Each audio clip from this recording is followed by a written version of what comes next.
You know some monkey tribes.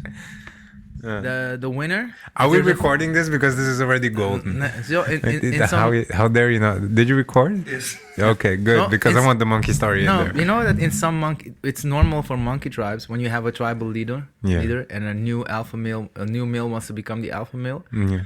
Like those guys they really want it because you know what happens to the loser? Yeah. The winner bites his dick off, No. so he cannot reproduce anymore, and it's only his sperm, his new. Yeah.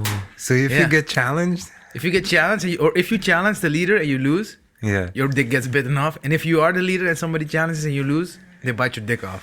You know, I think this is a great suggestion to send to IBGJF. Like from now on, guys, if you're trying to do it, the new rule set. Oh, sorry. If losing means getting my dick ripped off, And then nobody's I'm competing. probably not Like, competing. imagine the people that join too, like Yeah, how seriously they yeah. take it. Like it's a one-time thing. No, I think that Oh, should be no, my that would make I love already. look. You would have way less. Let's say in MMA, if you lose, your dick gets ripped off. You know? You have to prove it. Like you. Oh Yeah. my god! Yeah, People fight to the death. I think we'll have cases of death of people not wanting to lose. Lose their dick. Yeah, Right? I think probably. there's a lot of guys out there. There's that go like, prosthetics now, so you know these things they can put on. I know, but I know a lot of guys that will go like, I probably be one of them, like lose my dick or die. I think death is a nice choice than living the rest of your life dickless. I don't know. Maybe I don't know what they can do with surgery. You know. Yeah, but it won't be like. I get plastic surgery on your face, and I get plastic surgery on in the sense of like, okay, like getting some things removed or something like that. But it's your dick, man. Yeah, but I still need to live. I need to take care of my son, right? But there's no till I'd anymore. be- Okay. Look. My new nickname would be Dickless Dad. You know? Dickless Dad. So they can like Raoul Dickless Dad Audhoe versus, you know. It's so, you know, they'll underestimate you because you're Dickless Dad. And then you it'll try to work fuck to your them up. advantage. Yeah, it'll work to your advantage. Well, I don't know. I think if somebody also rips my balls off, I don't have enough testosterone and willingness to fight, so I think I'll just give up quick. That we can always like fix with TRTs. So, Well, there's so only I'll the be thing about Dickless Dad, the roid head. No, sounds good. Why not? Who gives a shit? There's a chance of doing enough TRT that they grow back. Wow. Right? Imagine. I wanted to say something, but I'm scared if I say it, I'll get my ass whooped. Yeah, I'll say it. Let's ask Gabby. But she'll call you. Like, Hopefully she doesn't nah, listen to this. I I'm hope she scared. does. I hope she No, does. man, She's an amazing woman. That but- woman is so scary. Yeah. Yeah. I think her clit gets hard when she gets aroused. Like, and bigger. I don't know. You know, I'm gonna stop talking in the off chance that she hears it and whoop my ass because there is a chance, right? yeah, like I don't mind getting my ass whooped by a girl, but not of a behemoth of a superhuman being with super strength that happens to be female. No, that's like that will probably get your dick ripped off. Right. Now that I think about it, but yeah, enough dick talk. And then we're done. We're going into but we got into this dick talk for a reason. It's positioning in some of the things that you describe during your classes to get like good positioning. You got to come up with names, man. It has to happen. I think if you look at what like John Danaher, he goes into like the really ancient names and calls things beautifully in Japanese. And if you go to Eddie Bravo, he calls things Whatever pops in his head. whatever pops in his head, I think, because it makes zero sense to me. I saw him explain once what it meant, but it's you whatever you had to be there, I think, to understand it or something. But I found myself doing the same shit. Like I just come up with a name that like this looks a lot like this, so I'll just call it that because I don't give names to things. Actually, people do it. Like I had a technique, and one of my students says it looks gay. A version of an ashi garami. He says it's the gay ashi, and then so that's how we know it by. So that's and then I actually stopped doing it because he told me it looked gay. So and then but was it effective at least? boy, no, fuck look gay. So I'm not doing it anymore. No. You want to win? Do you want to win looking gay or lose looking manly? You know, that's the. Not that gay people cannot be manly.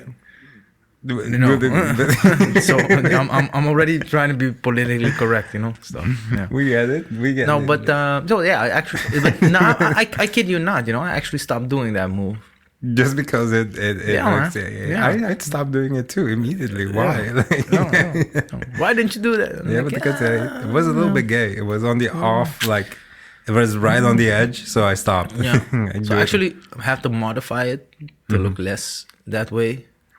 You have to. Maybe it's just as effective. Maybe it isn't. But I'm not taking any chances. I'm going with the with the with the most manliest. You know on Instagram, you know when the girls show their butt, they stand a certain way. Yeah. Yeah, it's kind of like that pose you have to take as a man. So to do the technique. So that's why he told me it looked gay. So like it's a thought. Can't help it, man. Gotta give it up.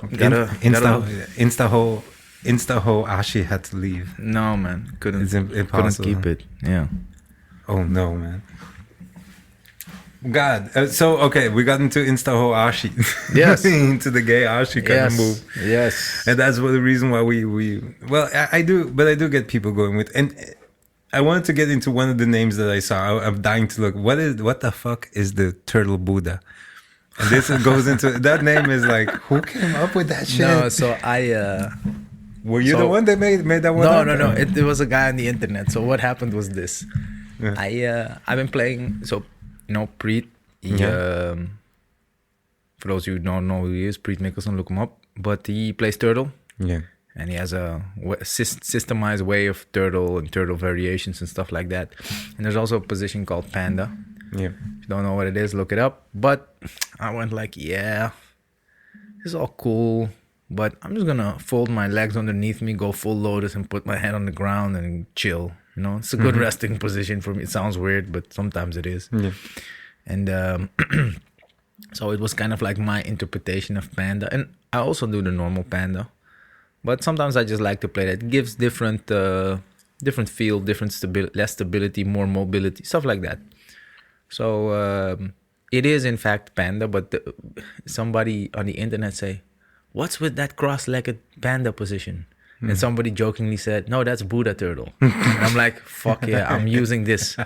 So I said, so somewhere else, somebody on the internet saw a match of me and they also said that. I'm like, yeah, and I jokingly said, if you want to annoy Preet, call it Buddha turtle.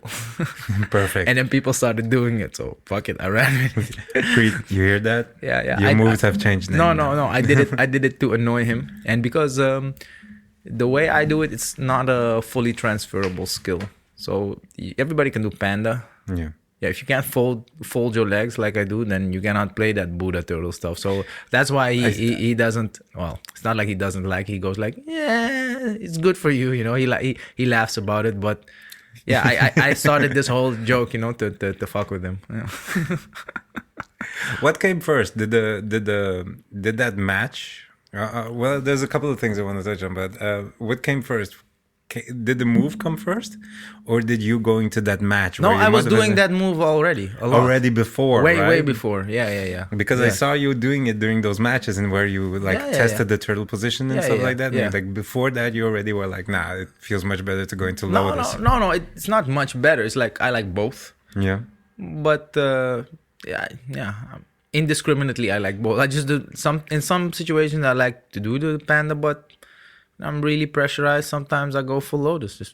It gives different options. And it closes gaps on a different way. So, but it does require certain dexterity and flexibility. And if you fuck it up, you get stuck. Then you cannot get your legs out underneath from you anymore. But I just don't fuck it up and not get stuck. So if people are thinking right now, what the fuck are they talking about? Then you should definitely take a look on the DVD. Is it already out? Yeah, it's out, man. It's out, been out for a while. It's doing well. So I have an instructional on attacking from turtle.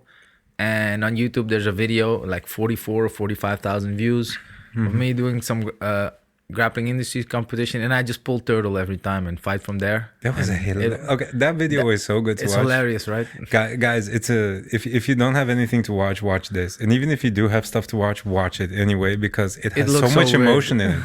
I mean, did you look at the faces of your, like, the first thing that came up in my mind was the faces of the people you actually fought. They went from there's comedy, amused, tragedy to confused. Yeah. There are some guys going angry on you, man, and it is a what.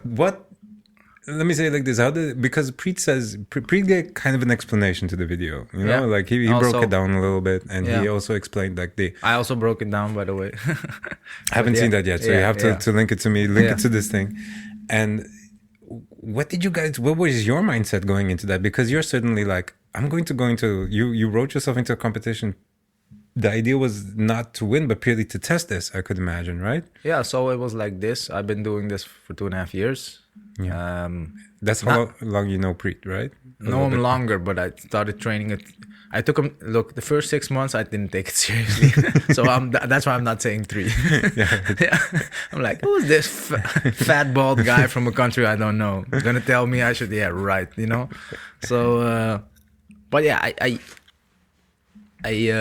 liked some of his stuff, the older stuff, not per se the turtle in the beginning. Yeah. But I like the way he explained certain mechanics of moving your body, just that, and then I'm like, well, if he's right about that, which I think he is, he's right about this turtle shit, which I was thinking at the time. So yeah, but then it turned out it feels good. I think he's right, solid, the reasoning is solid, the mechanics look solid, you know. So I've been training that and failed a lot at first, because imagine how much times I got my back taken and got choked out. A lot.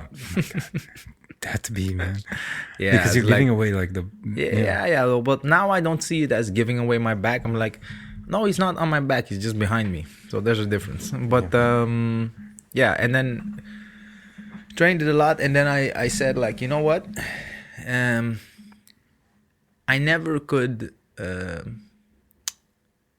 test it in that sense. I would compete, and then you want to win, so you go with what you think is good, your A game or whatever, and you play a certain game. But yeah, you default on the pressure back to what you know, right? And I haven't had, like, obviously I've had game before I did all this turtle stuff. So then you do other things. Sometimes you win, sometimes you lose, but you didn't really test the thing you've been doing for 2.5 years.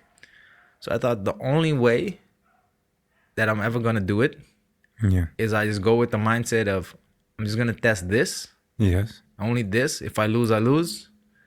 And don't even want to win, basically. Yeah. So just go to test this, and if you survive 10 seconds, great. If you survive a minute, better. If you win, hey, guess what? You won. You won. It works. So the goal was not to. I wasn't going in there with thinking I would win, you know. I just went like, let's see how long I can survive, and then let's try to win, like, past the halfway point. So if you can survive, I believe it was 5 minutes a match. You know, if you can go past 2.5, then try to fight back and win. So then you already, like, maybe you win, maybe you lose, maybe you gave too much and you let them come too far and they beat you before. But let's try. So that was my mindset. So I told Priest, you know what? You've been working with me a while, you know. Let's do this. You're coming. I already knew when he's coming, so he gave a seminar. Funnily enough, the day before I got my brown belt at the seminar he gave, and the next day we went to that competition. He coached me and everything. So my first role as a brown belt was in competition. It was very funny. Going in like there's a fair chance that I'm gonna lose, you know. Yeah. Okay, fine. So it was a liberating experience, because I was like, I don't have to win. I know I'm going to, like, in my mind, I know I'm going to get my ass kicked. And then because you don't care, then it's so easy to test everything you want. Because you have made peace with, I'm probably going to fail, and maybe against somebody that I would have beaten if I would fought regularly, you know, how I can fight, like, aggressive, attacking, stuff like that. But let's see. Because also you can say, yeah, you tested in training, but problem is in training, yes and no, because if you train and roll, it's also not the same pressure, and like I also have a very decent open guard. People don't get me in turtle. If I roll, good luck. If I don't want to, it's really hard for people to get me there. So the only way I'm gonna test it if I put myself there, and the only way to put yourself there is like literally I go pull turtle and see what happens. So that's what I did. This was literally you testing the opposite of your game, in a way. Yeah, that's funny because everybody thinks now I'm the turtle guy. That's how I always spar and roll and fight. No, like I can do that, but I can also be aggressive. I can, I have different game plans and modes, let's say. Although I've been liking more and more to do this because it's like old man jitsu, And it's kind of fun to do old man jiu-jitsu, right? I love it. I love it. Like in recent year, I feel like, I realized something. I spent a lot of time on developing a good open guard. You've seen it. It's pretty good. Yeah, we rolled and it's amazing. And but then one student of mine said, if there's no guard, there's no guard pass. So if there's turtle, there's no guard. So there's no guard pass. So good luck. Shit. So that's the ultimate guard, right? If there's no guard, you're like, I'm not laying in a good luck, It's nothing for you to pass. So you have to flip me over from turtle first. And guess what? Once you flip me over, then you're in open guard. So it's actually, if you look at it like that and your turtle is tight, you have one extra layer. So first you have to turn me over. Yeah. Then you have to turn me over in such a way that my feet are not in front of you. Yeah. And if you don't manage to do that, then you still have to pass my open guard. And if you don't, I'll turn back to turtle again. So it's actually more work for you. The only problem, quote unquote, is it's less attacking options that are directly available, but so they can either pick it's going to be a tie because you're not going to do anything. Yeah. And the funny thing is, due to the rules, you're in a dominant position, right? So you should attack. I'm trying to survive. I'm in turtle. You almost got me, blah, blah, blah. So I don't have to do shit. You have to do shit. So unless it's a rule set that, they're going to, because it's not even an advantage. In the end, the ref has to call it. They'll probably give it to the top guy, Yeah. But so his best option is to do nothing or go away. But he can't do nothing forever because he'll get the stalling call. Yeah. So think about it, how fucked up it is. So you're the top guy. That bottom guy has a really tight turtle. He's just gonna be there because the less he does, the easier it is for him to maintain his structure and not let you in. And it's on you to attack. And you get frustrated, like, what the hell is this? You think you can do it easily because you think it's turtle, I'll just get a seatbelt on the hook, blah, blah, blah, do my thing. But it doesn't work. It's not that easy. So then you get frustrated, then you overcommit, and then the bottom guy goes, and you're like, shit. It's also so that. You lost the, Yeah. So that's, if you think about it in that way, it's kind of messed up what I did. It is. And you could see it on people's faces too. Yeah. The idea also is because you're putting yourself in such a position that we traditionally train for, like, oh my God, he's in a bad position right now. Yeah. Because he's offering his back and he's in turtle. And and that's one of the things also that I had with Preet, like in the beginning, like you said, like the first time I saw it, didn't take it seriously. Because you look at it and you go like, no, this is never going to work. And the more you do it, the more you go into the, like, this is... Hey, babe, it might work. It might work. Oh, shit. Oh, shit. He might be... Okay, this one position works, but the rest won't work. And the more you go into it and the more you complete this whole routine in the game, the more you go like... Maybe it is works. completely... It didn't even... I don't think he even takes rules into consideration when he, like, conceived of this idea. But it does take advantage of it because of what you just explained, You're putting yourself in such a bad position that the top person has to consistently attack, and they're going to attack in a very aggressive way because they think they're winning. They think they're winning. And in indoctrinated way, like, get the seatbelt, get the hooks. Yeah, good luck. Good luck. And it's impossible. It is possible. It's just not easy. It's not as easy as simply doing it. And if you assume it is, and the guy has a really good turtle, then you're about to get scammed, that's I'm like, those internet scammers, they pose as a Nigerian prince, this turtle, it poses as a feeble, weak position, prey ready to get slaughtered. And then you get fucked. And then, oh no, it was not a sheep; it was a wolf. Here's his teeth, So and there he is. He turned around. Yeah, so God. that's how it is. And you could see after a few matches, like the guy saw the previous match, like no way, he just walked off from Turtle. He had like I went to Turtle. Was that he was on me? That was the fourth fight. I don't know exact what fight was a German guy, but he tried to grab my neck. This and that. He was like, "Fuck this." The Gracie Baja dude. Yeah. I don't know, but he just stood up and walked off. Yeah, and you were walking after him. Yeah, I was, so there's a new name on the internet. The beggar shuffle. The way you have my hand, and then you just shuffle there on your knees with your head. They call that now the beggar shuffle.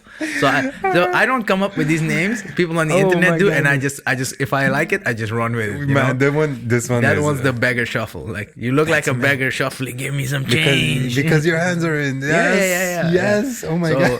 That's also a name, the beggar shuffle. Guys, I know exactly which one. This is the fourth fight he had right after the guy that came in uniform, like all gray and stuff, you know. Then you fought that guy, and you did the beggar shuffle. Yeah, oh my man. god, that's gangster. Like I saw you doing it, and I was like laughing my ass off looking at this, and it worked. It worked. Yeah, man. That's like, what are you doing today in class? Yeah, we're drilling the beggar shuffle. Nobody's gonna take you seriously, bro. Hey, but it works. No, but it works. But on the one hand, it proved a point. On the other hand, it proved jack shit. Because now the argument is, Raoul was just much better. He could have done what he wanted. That's the counter argument that a lot of people are saying on the internet. But my thing is, that your level was so good that it didn't matter what you did. I could have done anything. That's the. I don't think that's true. But was a black belt, brown belt. There were good people in that I fought. There was. By the way, just saying. There was one guy who was crazy. One guy was a white belt. And he was just like, I'm going to do this. I'm like, okay, are you sure? I'm going to be good. Yeah. I'm like, I'm going to have fun. I'm like, all right, cool. So, but the rest, purple belt, brown belt, black belt. So they were all leveled people. They were not leveled. They weren't like beginners that got into this. Yeah. So, but let's honestly also say that you operate you have a high level of jiu-jitsu. We're not talking about somebody that just started and is doing something for the first time. Did you and it does count? Yeah. To the fact that that is a good argument. That's the problem. Was it you doing the technique perfectly, or was the technique so good that people didn't have a resolution for it? No. So the thing is, or are we somewhere in the middle? No. The thing is, it's always the athlete, right? You can. Some people say, what's better, the karate or taekwondo? Yeah, whatever. If you have a guy that trains 10 hours a day and is jacked. Yeah, we don't want to fight him. No, you don't want to understand. So you can't get into that too much. But I think it did prove that Turtle doesn't have to be a bad position. Yeah, that definitely. And also, I think that argument is also flawed. It was just much better. Because my counter argument would be this, All right. The day before, I was literally still just a purple belt, yeah? So, all right, let's say, take any brown belt, Yes. Yeah? Any brown belt, let's say any brown that doesn't play this Turtle system, yeah? Tell him to go compete. You don't know the level of your opponent. Or maybe he looked him up on Smooth Comp or whatever. Tell him to go compete against a black belt he doesn't know, or a brown belt he doesn't know, or a purple belt he doesn't know, and start by turning his back. Even though he knows he's better, yeah. So you can say first ask him to not play his A game. Yeah, ask him to not play. That is also the aspect of it. Yeah, don't because play your A game. You didn't play what your like. You would have approached it completely different. Okay, let me say it like this: would you have fought the same way if you were at ADCC, or would you set up your game differently? Then. Like if the test, I wouldn't fight the same way. If Preet said, like, here's your brown belt, tomorrow you're going to ADC because you qualified. Let's go. What are you gonna play? It's a good question. I think, especially in recent months, it wouldn't be pulling Turtle like that, but I think you would be surprised how similar it would look. Yeah? Yeah, it wouldn't be that, because I wouldn't go.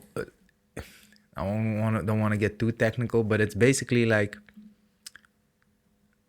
I wouldn't pull Turtle like that, but the postures I would assume would have, especially to the trained eye, a strong resemblance.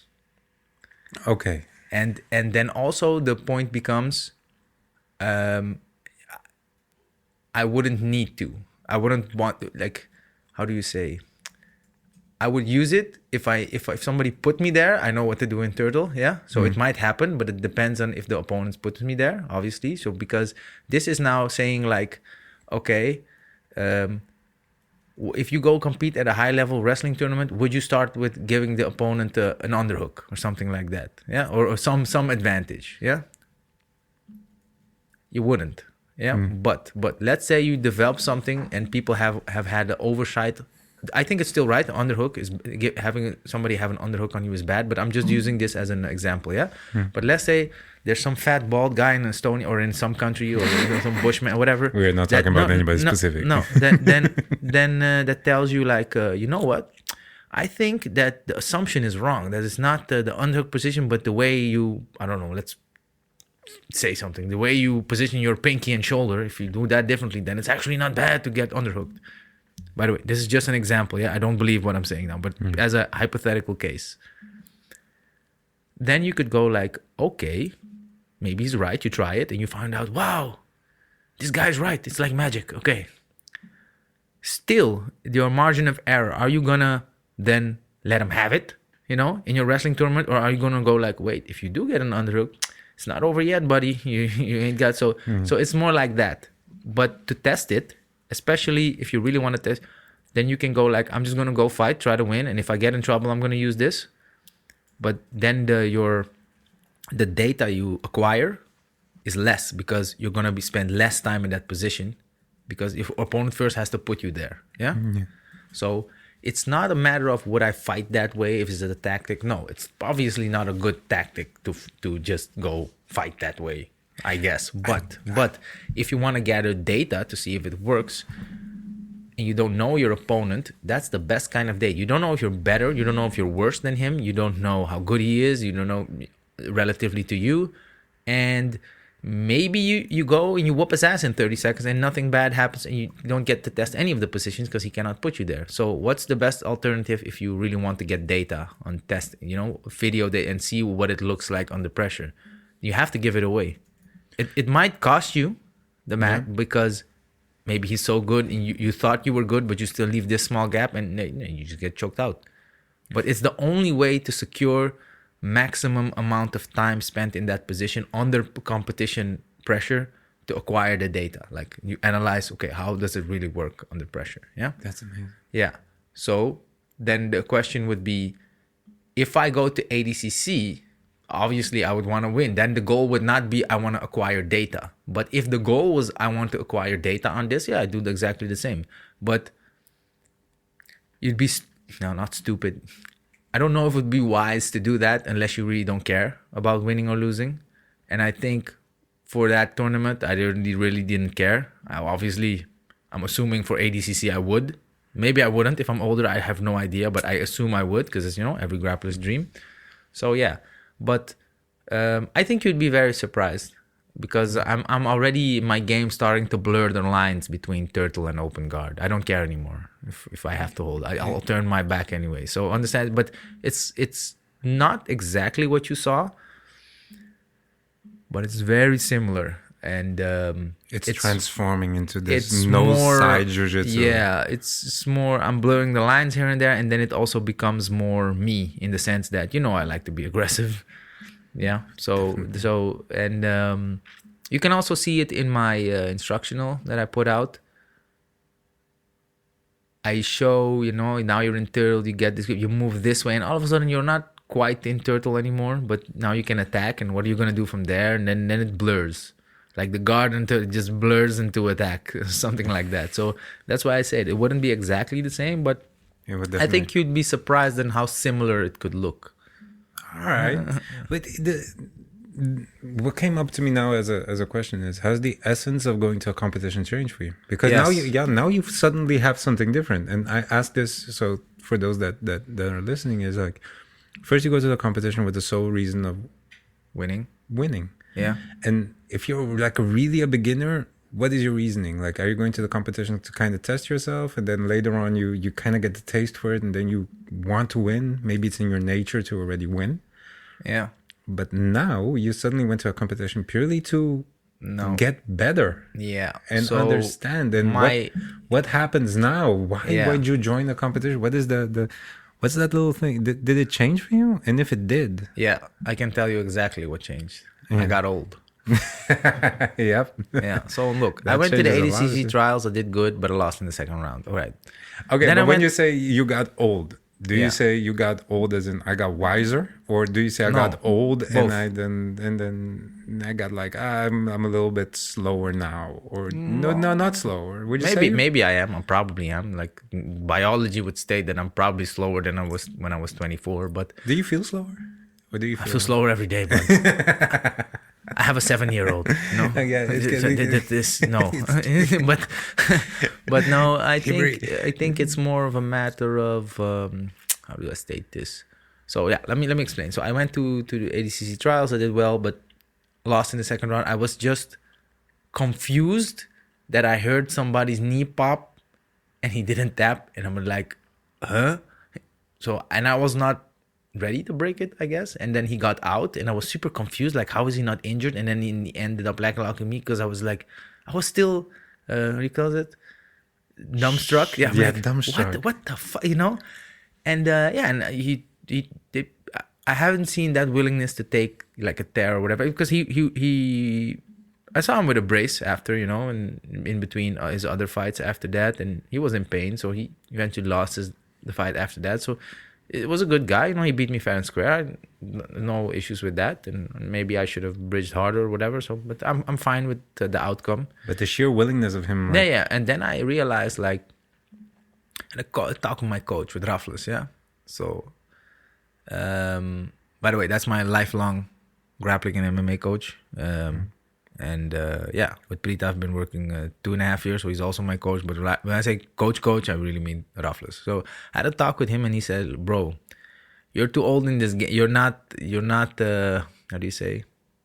I was like, "I wouldn't have done it. I would have tapped, you know, if I'd had that guy." He's like, "Yeah, but these kids are crazy nowadays, you know." Yeah.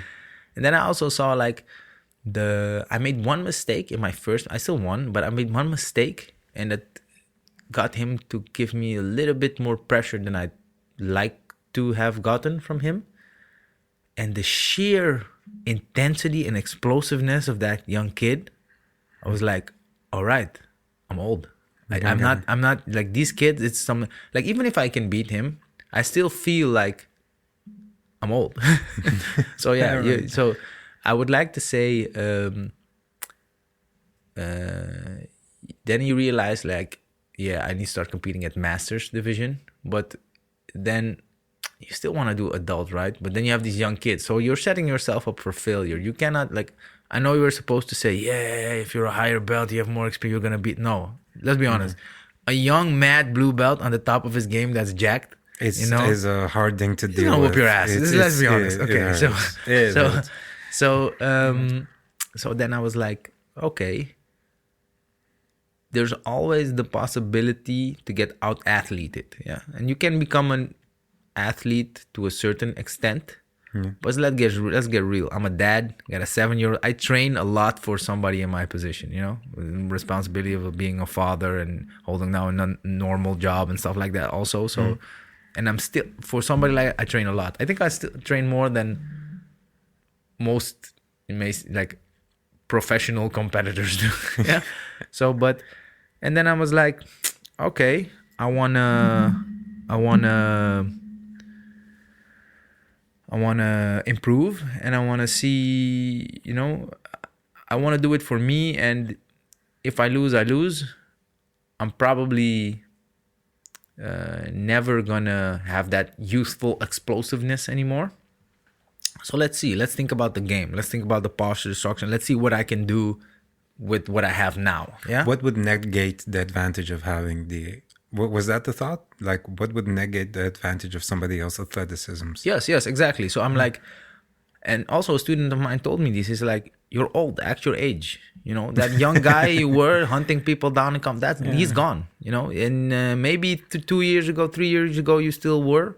But he just my student. He said it to me, to my face. You know, but he said, but you're not. You know, you're like, maybe against us, this and that, but at a high competition level, like, you're too old for that now.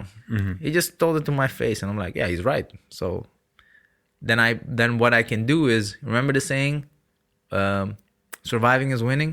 Yes. So then let's see if I can survive these killers then for 6 minutes, even if I can't attack back. And what's the way to survive? Like in some respects, turtle is the ultimate defense, because they have to. There's nothing there. If you do a good turtle, there's nothing there. Like if I turtle, you're not gonna get a direct seat belt or choke or whatever. You're gonna have to work for it. You're gonna have to off balance me one way, this, and you're gonna have to do all that without opening yourself up for attack. Yeah.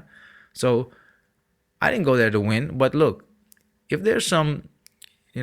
What am I, 37? I don't know. If there's some young 28-year-old brown belt on the top of his game, and I go and he can't get any position on me for 6 minutes, I know I didn't win, but for me it's a victory.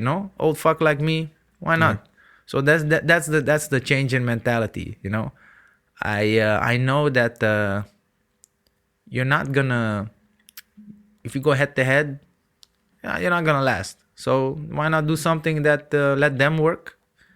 And if they win, they win. But it's not gonna be easy, Yes. So that's they're gonna have to work for it. Yeah. So that's maybe the change in mentality also. And I realized that if you really want to get better, if you really want to, then you need data. And the only way you're gonna get data from every position is you put yourself there. So let's say you have a really good initial game. You can knee cut anybody. You can throw them, knee cut in like anybody. The only data you're going to get on your game, because your A game is so good, is that. Yeah. So you might even reach a black belt level one day, but you've never had to, just as an example, nobody gets you mounted, or you've never had to fight from a certain position, wizard, whatever. And just there's one guy, you slip up, you had a bad day, argument with your wife, whatever, you don't feel good, you had the shits in the morning, something happens, somebody puts you there, and then all of a sudden you go, oh no. Yeah. And then you realize, like, all right, you still managed to pull it off, and pull it off in sparring, but then you go like, how would I do in a real, in a comp? Can I handle that? And you don't have any data. You go think about your own game. Yeah. Especially if you're good, you're the coach and you roll with your students, yeah? They cannot put you in certain positions. Not all of them, yeah? Understand? So think about it. Think about it. Let's say, you have good back defense. Maybe you do, but you test it on your student. You've built them. You know what they're going to do. Yes. Yeah. So, and then it's not with like somebody that doesn't know you, they don't give a shit. They'll crank your nose, break your nose if you're on your back, yeah? So they'll grab whatever there is under your eyebrows and just pull. Yeah, exactly. So if you go to a comp, that's the only real data you're going to get. How's my back defense? And you're probably never going to get the data, because maybe your game is so good, you throw them, do your same knee cut, win, and you're great. But the only way you're going to get data is if you put yourself in a horrible spot. Yeah, so then, that's my thing now. I'm just... I think I don't care anymore. Win, lose, whatever. I'll do the same. I'm pretty sure I'm going to do this thing a few more times, and I'm definitely going to get choked out. And then all the worms of the internet are going to come out. See, it doesn't work. It doesn't work. No, but see, so it's definitely going to happen. Yeah. Having a little segue on what the internet says. So Preet did something, and that is within the community of Reddit. And they talk a lot. If you post something on Reddit, threads will start and just go insane, And a lot of things that I see that Preet posts, I find them back on Reddit. Yeah, people talk shit. And there is the mecca of shit talking over there. And it's amazing, because the first little things that come up, and one of the most questions that show up is like, this is not jiu-jitsu. Yeah, so? This is not, so that's a great question. So what is... But if it's not jiu-jitsu, do you want to also, how do I say this, to answer to them? They say, like, this is not jiu-jitsu, this is anti-game, this is boring to watch, this doesn't work. And if you find somebody in a gi and he's good in a gi, then he'll just rip you apart and stuff like that. To those people, I say, go roll with Chris Paines and try that shit in a gi. Yes.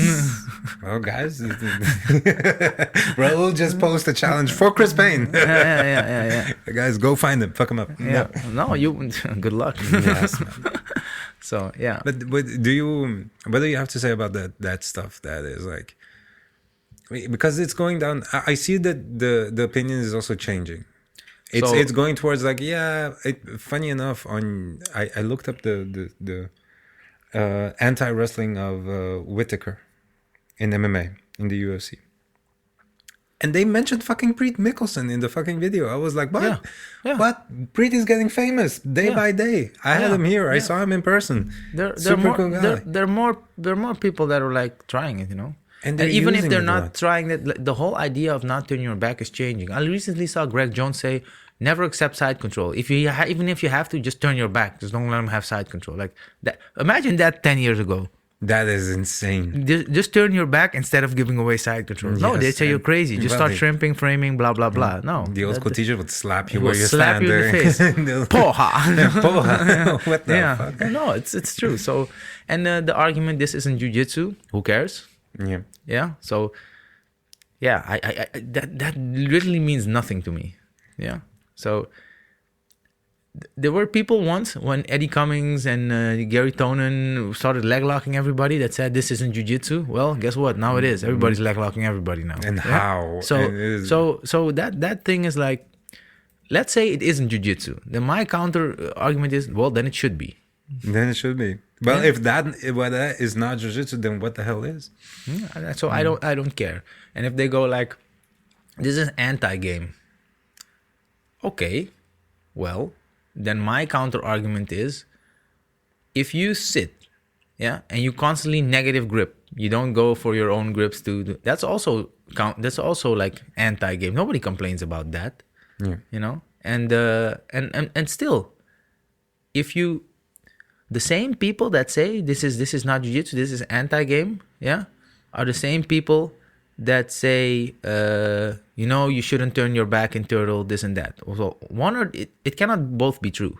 Like either it's an effective way to stop somebody from advancing position on you if you have a good turtle and the turtle system and the movements that's closely aligned to turtle, like Running Man and Panda and stuff like that. So either you admit, it's really effective, thus it stalls the game out, if that's what they mean.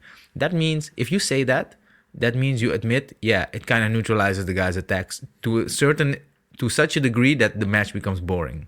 All right, I'm willing to give you that then. But then you cannot say, so then it's an effective anti-game, okay?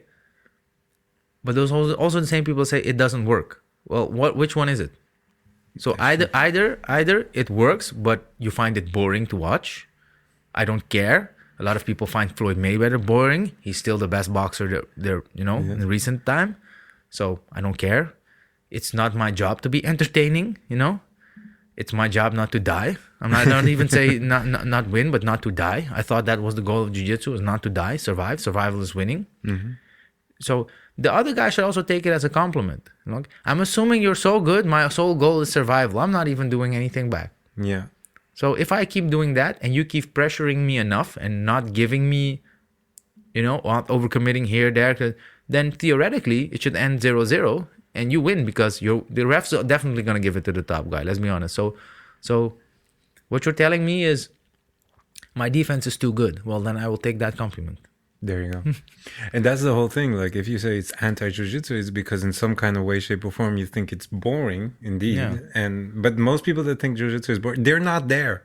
They're not in that match going like I mean, do I see matches that I consider that are going slow and but if you watch it, you see all the little details going on and you go like, you know what I have to say to those people? Mm-hmm. Like if you find it boring to watch, then go do it, because you know what gives you adrenaline? Yeah. Turn your back against a highly skilled opponent. Try it. See if you find that exciting or boring. Somebody please walk up to Gordon, slap him, and then turn your back. No. Those are, or not even that. Just any legitimate black belt or brown belt. Go to that black belt or brown belt. Say, hey, let's compete. In a competition, not in a rolling set. In competition, go slap hands and go turn your back. Yeah. and see if how much adrenaline you get. See how exciting your day becomes. See how exciting it is. You know, maybe it's exciting. If you find it boring to watch, then go do it. It's very exciting. It can be frightening as well. Yeah, shit. That's what I say. That whole thing will make your day. Yeah. So I always jokingly say, yeah, but doing what I do is not for the spectator. It's for me. It's exciting for me. So you go do it. You'll find the excitement. Oh my God. Or you'll just wake up. He put you to sleep. Yeah. Suddenly go like, oh, you either get a good rest out of it or a lot of adrenaline rush. Exactly. So both, it's a win-win. Beautiful stuff, man. Yeah. Which comes back to, and then I'll ask you this: is all this that we can find most of this back in your new DVD, right? Because you have not one DVD but two DVDs out. Two, yeah. Well, the first one you got out was Counter Pressure Hooks. Yeah. Did I say it right? Yes. See, I studied. Yeah. I Googled you. Yeah. There you go. And the second one is Attacking from Turtle. Yeah. Let's divide them both up first. Which one would you say for those that for people that have to choose? Let's say like this: if you're a beginner in jiu-jitsu, which one would you recommend first? The second one. The second one. Yeah. The turtle stuff. Yes. What's the name of the turtle DVD? It's called Attacking from Turtle. Attacking from Turtle, right? Yeah. It had a bunch of chapters in it. How long was that DVD? It's over 2 hours. It's over 2 hours of material. We cut away like 20 minutes that we didn't put in. Like, yeah. Bloopers. That's pure stuff. Bloopers and also stuff like, it's going to confuse people. It's too much for now. So let's just not put it bonus in. Content. So Maybe, if you're good, know. then you train. I don't know. I'm going to add, I'm currently working on adding extra stuff to it free of charge. So there's going to be some drills and some stuff for the people that bought it. You just get it. You know, you don't have to pay anything extra. And yeah, I'm going to expand it a bit more so that people see how it connects to other parts of the game. And, you know, it's doing really well, by the way. Because the advertising campaign for it didn't even start yet, and it was already doing really well. Oh, that's awesome. Yeah, and I think they want. Let's be honest. The best advertisement was going to a competition and fucking pulling the turtle on everybody. Yeah, and then Preet also supports me. You know, he's he posted it to all his community and stuff like that, and everybody. It's very simple, you know. Everybody that's a fan of his and he's getting more by the day goes like, yeah, but I want to attack back. Yeah, great. Go ask Raoul, you know.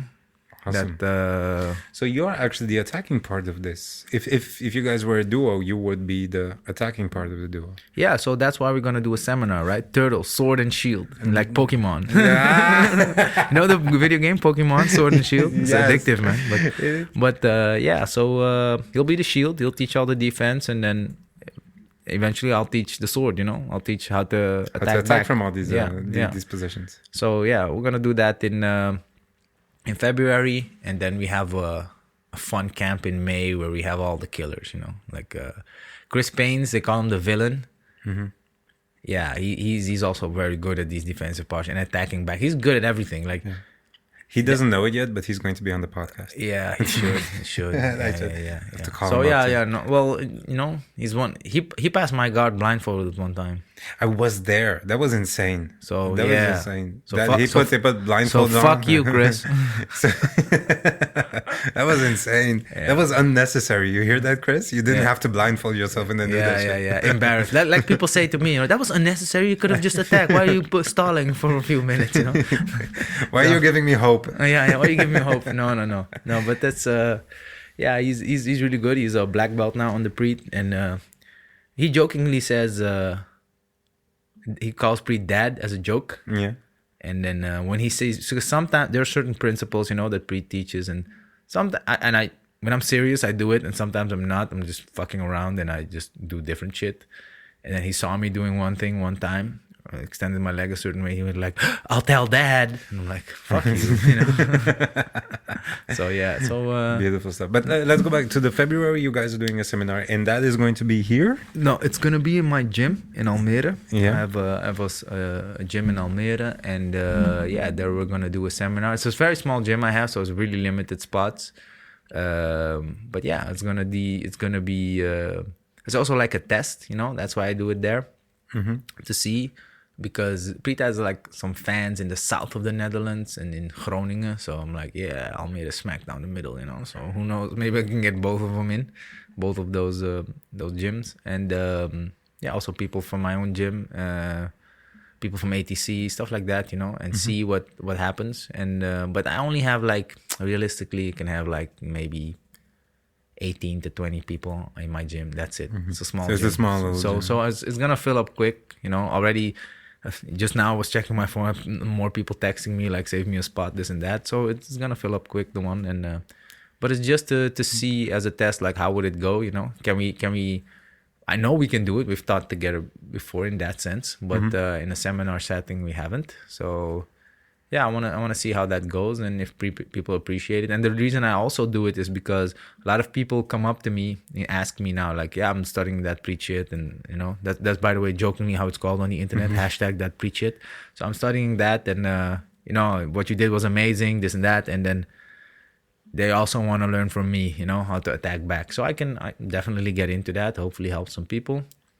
And there's never going to be enough time to like explain it in one class.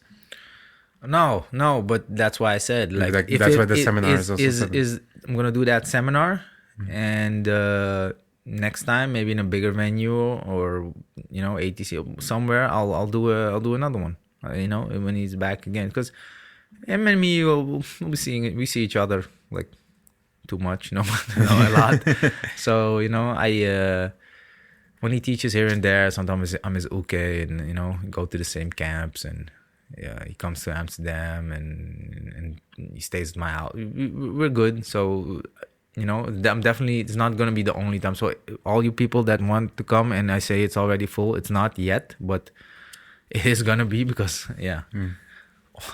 I figured the other day that if most of the people that train on me, if they come, there's only like 3 spots left, and now 3 guys texting. So I'm gonna have to disappoint some people. But yeah, you know, if you can't get in anymore, don't worry. You know, it's gonna be another day.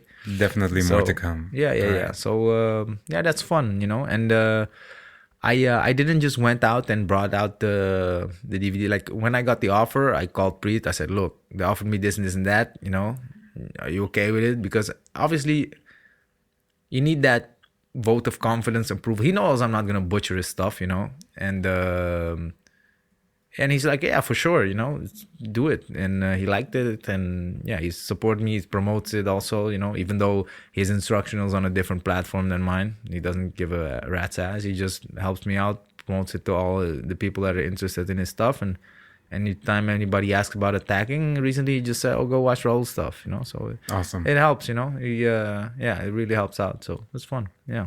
And then you said there's going to be another seminar, which is the... Yeah, so in the Amsterdam ass whooping event. Yeah. That's how I called it. That's how we called it. So yeah, so basically the idea was this. There are a lot of people that have whooped my ass in recent years. Yes. Like Chris Paines. Yes. Wim de Putter has whooped my ass like many a times in competition in the past. First time I saw Preet, I underestimated him, and then he just ignored me, so he whooped my ass. So everybody that's in that camp has whooped my ass on at least one occasion, and probably multiple. So yeah, Corey also choked me. Dennis Chandler passed my guard, took my back, stuff like that. So everybody that whooped my ass, I'm like, why not make a camp with all people that have whooped my ass, and I know that they can whoop my ass. So I'm like, yeah, I'm going to do it. So what is it called? Well, then it's the Amsterdam ass whooping. Because like, it's just, you know, because people go like, yeah, Raoul, you have a good tour, this and that. I'm like, just wait, bro. These people going to come, going to whoop my ass. they're on another level. Yeah, well, some of them I hope that I'm kind of on their level, and some I know like, yeah, you're gonna whoop my ass, seriously. Awesome.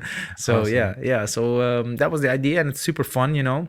And it's all, most of them speak the same language, and what I mean by that, I'm not referring to the English language. I mean like the way they explain things and the way they think about the game, their vision concept, overall. their vision overall. Like you can know, like Preet and Wim are closely. What they do is very similar with the baby bridging. Yeah. Because like Preet and the mirror concept Preet didn't come up with baby bridge. You know that. Preet was all about hawking, and Wim was all about baby bridge, and we're like, oh shit, but your stuff works. Oh, but your stuff also works, but it's contra. All right, let's bring it together, and that's how it became. So Preach teaches baby bridge, but Wim actually came up with it, with the concept of baby bridging, and then they, supplemented each other's ideas, and that's it. So they're very similar, Preet and Wim, and in my opinion at least, and maybe it's not easy for a beginner to recognize that they're similar, but once you've been doing that Preet stuff for a while and also train with Wim and roll with Wim, you see, oh, this is what you're doing. It's just a different layer of the same thing, basically. And Chris Payne is obviously a black belt in the Preet, so he got brought up under him. So we all speak the same language. I'll be there, I think the same, So it's a certain and Dennis Schindler, he's people call me a leg lock. He's the guy I go to for leg lock advice. Oh shit! So he's the encyclopedia. Well, he's I guess, I find it funny, the quote unquote leg locker, because people think I'm a leg locker, has a leg lock coach. Somebody that you go to that gives you, man, what kind of questions would you do you pose to him? No, I go to his gym and we talk and we train. He's also gonna come here in a few weeks. Nominated to my gym, help me train, help me this and that. So fix some of my flaws, I guess. Mm-hmm. So what kind of questions do I ask? Well, according to him, obviously stupid questions, but I try. No, it's very in-depth, technical. It's about finishing mechanics, it's about escaping, it's about angles primarily, timing questions. Yeah, he's very good. Like I usually, like, it's not that, like, anybody can escape my leg lock attempt. It's not that hard, but once I get in and I have a bite to escape, then that doesn't happen a lot. Let me say it like that. But the initial phase, yeah, sure, it's not that hard. You can escape it. I just try again, and keep trying until I get it. That's basically my thing. But with Dennis, I can get in deep and think I have a bite, but he's just like, yeah, cool story, bro. Nothing there. Gonna take your back now. Have fun. Yeah. So, but those are the people you need to have around you. You need to have constantly somebody whooping your ass, or at least you constantly need to look for somebody that does it. Yeah. So yeah, and then also Corey Guitar from 10 Planet Montreal is coming. Him and me are friends, and he's like, the way he breaks down teaching, he also doesn't speak in moves. He say, okay, what you want to achieve is A, and you do that by securing this and this.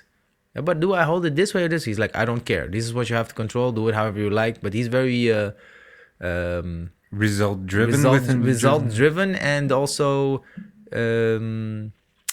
he teaches high over. So he doesn't care if your thumb is 1 inch to the left or right, let's say. Mm-hmm. As long as you control, let's say, your wrist or elbow, he'll give you things that you need to do and how you do it. He'll only correct you if you, like, specifically open yourself up for something. But other than that, if you're going to grip like this, he really doesn't give a rat's ass. So I like that way of teaching. As long as the result is within what he wanted to teach. I'm going to teach how to do something. So he's like, I'm going to sweep to a mounted guillotine. He's like, you have to off-balance him here. You have to control, make sure that he cannot base. So if you want to grab here or at the elbow or there or a little bit lower, I don't care. As long as you don't open yourself up for an underhook and have this and this posture, it's fine. So that's how he kind of teaches. So I like that. And he's a complete savage, like, on the mat. And I think he's he's a really good teacher. He breaks down stuff really well. He's a guillotine expert. My neck can attest to that, unfortunately. And yeah, he's really good. He's 10th Planet Montreal. Like, his whole team is amazing. Shout out George, and Lewis and all the guys. Everybody. Shout out. It's an amazing team, amazing teacher, and I just love him. So I'm like, fuck it, having him over as well. So perfect, man. Yeah, that's amazing. I'm just going to step back a little bit because I asked of you, which one of the two DVDs would you consider would be the best one to advise somebody to watch at this beginning or start at the beginning? And that you said the Turtle System. Yeah, I would go with that. Is that your new way of teaching too? So if somebody comes in, this is the question I was thinking of, is if somebody comes into your gym, Yes, never did martial arts, yes, martial arts doesn't even have a base yes, to stand yes. on. What do you give them? I just teach everybody the same. Like I have a guy now, he's training for 3.5 months with me. Yeah. He did some Tai Chi before, but not like combat sports, you know? Yeah. That's all he did. Okay. Tai Chi is just combat sports for really slow Yeah, people. no, but I kid you not, yeah? Yeah. I have purple belts who cannot get a seatbelt on him. Shit. Like he might not be that great of an attacker, like sloppiest armbar attempt ever, but then when you shove his legs away, try to pass anything, you're not getting, like, you're gonna have to work for it. Which is a better way of actually teaching if you think about it, because you can't do something to them. They're actually safe. If the idea is still like, yeah, so you're learning a martial arts to survive and to protect yourself, this is... Yes, and then... Could this be the new way of going? Like, so look, imagine this. If it's really hard to take your back because you know how to take it away with angles and prevent seat belts and stuff like that, you do that for a while, and now I'm going to go like, I'm going to teach you a back take. You just practice it a few times, and then you know what you need to do because you know what you've been denying people. yes. So it's funny to watch. Like right now, I just started teaching him submissions. You know, teaching him arm bars, and yeah, he has a happy face when he has an arm. But it's really cool to watch. Like I believe a purple belt should not have that much trouble with somebody who's training 4 months. Yeah, but obviously he cannot attack back really well. I know, but he can defend it. But he survives a long time. It's like they can get him, but they have to work. Yeah. So then I'm like, okay, this works. So I'm just gonna keep doing that. I teach everybody the same, and it's not like I only do turtle. Turtle's just a way to use your posture. You know, there's I teach a lot of stuff, but it all boils down to the same type of postures, and turtle happens to be one of them, you know? Like the hawking, I also teach that a lot. And when you look at how Preet teaches it at seminars and stuff like that, people think that, all right, this is the hawking position, this is the running man position, this is the turtle position. That's great, you know? It's a great way to get into it, but later on you learn it's not it's a scale. It can go a little bit more open and closed, and there's much more to it than just the positions. And then there's, you can open up and let them have not let them have a seatbelt, but under certain conditions, what angles you take to also deny them. So what you see on the, you know, you have the Globetrotters video. The video you see of Preet online, that's like, in Dutch we say instap model. That's that's what lures you in. Let's say it like that. And then later, when you train it more and more, and especially for me, I've talked to him a lot, and then you get to a more deeper understanding, and then you use certain postures, which may not be turtle, but somehow in transition it might seem similar or something. You just use certain postures a lot more than you would think, and then rolling starts to become fun and weird for the observer, because they have a perception in their head for this is what jiu-jitsu looks like, but then it looks different. And every single position that we used to think was a dominant one becomes turned on its head. Well, look, if you have crossface underhook on somebody, I don't care. It's still dominant, yeah. But we used to assume that it was a given. He lays there, I'm just gonna get my crossface. Yeah, that doesn't happen. That doesn't happen. You can get it, but you're gonna definitely it works. You can get it, but you're gonna have to work for it. Yeah. Is this now a better model of teaching somebody, that you go through the defensive postures first? Like, this is the things you're going to defend, and then from there I work to you to attacking? I would say the best way, but I have reasons for not doing it. That I have reasons for going and teaching him this first, But I would say the best way is for 2 months, 3 months, because he's gonna suck. He's not gonna be able to defend himself. For 3 months, just teach him every submission you know. Let him practice it. Yeah. You start off with submissions. Everything. That means the first 3 months for him is wasted because he doesn't know how to move in that sense. Yeah. But he knows all the endings. Yeah. So he knows this is where I don't want him to come to. This is not I don't want to be as a defender, and this is where I want to be as an attacker. Yeah. So he knows the end of the most common. It doesn't have to be all the exotic submission, but basic stuff. Triangle, armbar, let's say side choke, rear naked choke, guillotine choke, arm in, arm out, anaconda dars, maybe I missed something, or heel hook, knee bar, straight ankle, the stuff you see a lot. Americana, okay.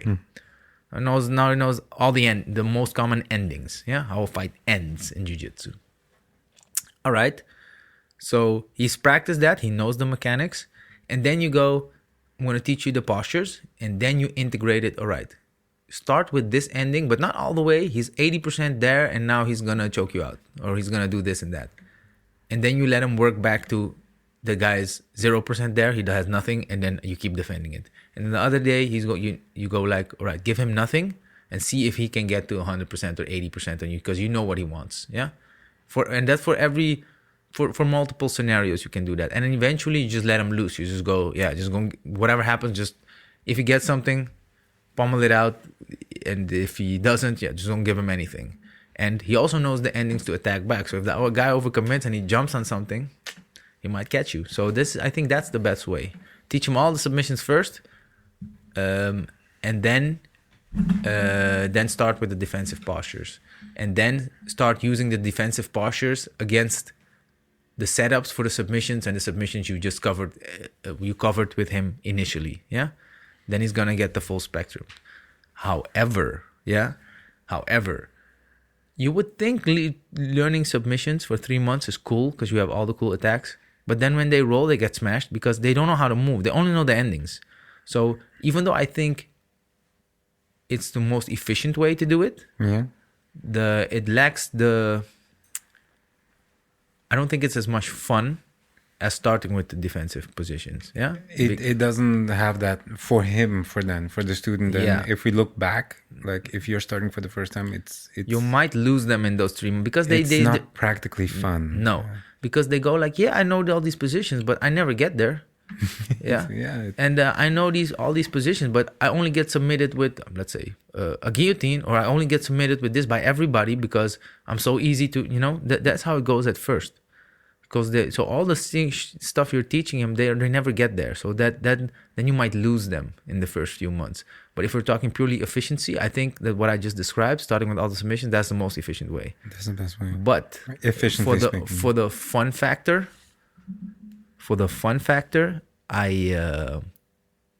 I recommend starting with because you know how much fun it is to him.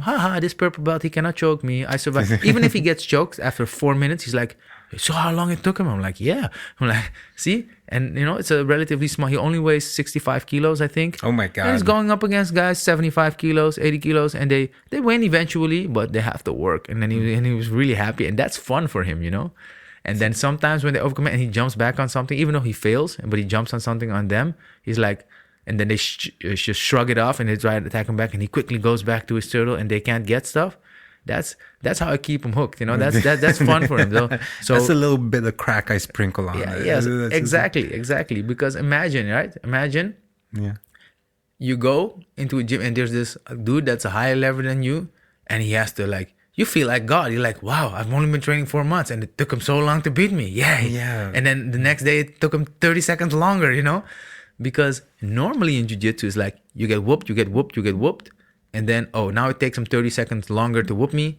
And that's how you go. And eventually it takes him 2 minutes and eventually you can attack. But that's how it goes. But now it's the other way around. Like the goal for the new guy is like, tomorrow I'm going to survive 30 seconds longer. Good luck, Because they much faster get into that position, which is in truth what it is. If you start traditionally with jiu-jitsu, then the first months are you like being lost, and then you're like, okay, I have to survive, and then extend that period of survival until you get to that point where you're like attack back, and then you start submitting everybody, and then you go like, you're no longer a white belt, you stepped on. But now this example I'm giving you now, that kid's enjoying the hell out of it. He like every time he lasts 10 seconds longer, he's happy. And the fun part is I showed him some of the endings, so that's the only thing he's really knows to do properly ish now. So it's like an armbar, but then he's like, when the guy overcommits and he sees a chance, he like jumps on it. He never gets it. I don't care. But he jumps, but he He's happy that he got to try it, and it doesn't matter because when the guy shrugs it off, he immediately goes back to his defense and survives. So it's like free tries for him to get the guy, and even though he knows he's gonna fail, but they have to work to get him. So it's a different. It brings more fun. Now imagine if I went with the efficient route of just here are the first 3 months, I'm gonna teach you the mechanics of every finish, this and that. You're gonna lose him because in Raoul he cannot defend himself long enough to even try. Even if maybe his armbar triangle mechanics or setups are great, but in a live situation he cannot do it. So he's gonna lose, and all the coolest thing is he's gonna go like, yeah, fun, but I never get there in rolling in the real. But now, even though it's not the most efficient, it is the second most efficient, and you don't run the risk of losing him because of failure. Because failure becomes fun if you know why you lost, because he knows why he lost. Like, I got my back taken in chokes. You're like, yep, I didn't use the boxing shoulder. I didn't do this. I let him have the hook. Blah, blah, blah. He knows what he went wrong. So then he can like improve on it. So it's fun for him. So that's why I go personally with the second most efficient way, which I just start with the defensive postures and then, work from there. Teach them to have fun first, and then understand give them like a real taste from this is how powerful you can be. Yes, exactly. Exactly. Yeah. That is amazing. Okay, and what would you say the second DVD? Is that because also the first DVD? But let me get to the second DVD. Is the second DVD a little bit of the sword, or is that? It is a lot of the sword, but I start with the shield in the DVD. All I explain the shield, and I also reference Preet's work. Like, if you want more, watch this. But this is the concept. Blah blah blah. Keep this tight. This is this. This is where you can get him to overcommit, and this is where you get the gap on him and attack. I explain all that in the DVD. So I guess I teach him more to stay safe in the second one, so I would go with that. And the first one requires more. Look, I think the first one can solve a lot of white belt problems, but they're just too white of a white belt to see it. No, understand? They don't even know they have these problems. They don't even know they have the problem. Yeah? All right. But if I tell you, like, you don't want to get choked, they get their back taken and choked all the time, right? Mm-hmm. Like, you want to have that happen to you less? Yeah, do this. And then they do it and they see, yes, indeed, immediately, like after a few weeks, yeah, it happens less. Maybe not. Maybe you just go get choked 9 times on a day, they got choked 5. Understand? So then it's also a great motivator for them, And the first DVD is, funnily enough, people think it's a leg lock DVD. It's kind of not. Yeah, it covers some leg locks, but it also teaches you how to use your guard in a connected guard, because a disconnected guard, when there's no connection, would be an open guard, but like how to use that guard and angle off in a way and follow certain principles to stay safe. To stay safe, stay safe. And if you see an opportunity, I get into it. You can attack this way, all great. But the central theme is staying safe. Now, what's the central theme with all this turtle stuff? It's not become the greatest back taker in the world. No, it's like stay safe. And it's the same for my first DVD. It's a lot of stay safe. So, yeah. I think people that roll with me more often know that my guard can be annoying. And one of the reasons is not, obviously I practice it, this and that. It's not that it's like I'm that good or I'm great or whatever. No, it's like the way I prioritize stuff. So a lot of times people go for something when they have an X guard or any type of single leg, whatever guard they have. And they're all about, now I'm going to do this and this and this. And they do an attack and either it works or it fails. In my DVD, I'm constantly looking for minimizing risk. So one thing I think that's underrated in jiu-jitsu is, judging your own and other people's, especially your students, risk appetite. Like in investing, you can go with, let's say, relatively, the stock market tanked recently, but relatively low risk stocks like Apple, McDonald's. They will pay a dividend yield, a very small amount for just holding that stock. And then you can go with more risky stocks, but you have a risk-reward ratio. The higher the risk, the potentially higher the reward often, yeah? But guys, how to get better in jiu-jitsu and increase your portfolio. No, seriously. That's going to be seriously. Yeah. So We call that you can have there's a term in finance and investing. It's called the risk adjusted return. So you can say I put 100 euros in something and it became 200, and then you 2x your money, which is great. But then you don't mention the risk you took for that. Was the risk of maybe losing 90%, but it just didn't happen? Yeah, and it worked out and you doubled your money?